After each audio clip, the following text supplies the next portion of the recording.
on our series about who we are in Christ, our relationship with Jesus. This one today is Christ's life fully reveals the nature of God.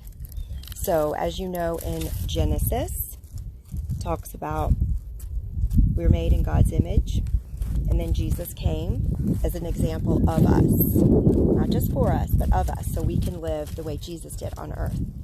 Colossians 2:9. I'm going to take this from the Ben Campbell Johnson translation, the Passion Translation, and the Mirror. And we're talking about Christ's life so that we can learn with the anointing of the Holy Spirit to allow that life to come from within us as well and to go out, project out. And I think I hear a rooster crowing, so enjoy. All right, Colossians 2:9. Focus your attention on Christ. And whenever we say Christ, we always say the anointed one and his anointing, so we can grasp what it is about Christ. Of course, Jesus, the Christ, and his anointing is what destroys yokes and removes burdens. So focus your attention on Christ, whose life fully reveals the nature of God. The next translation.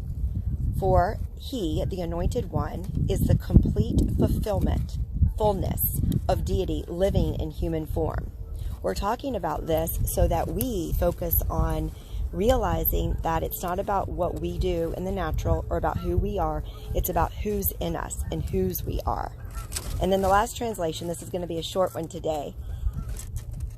In him, or in Christ, all the fullness of deity resides in a human body. Jesus proves that human life is tailor-made for God.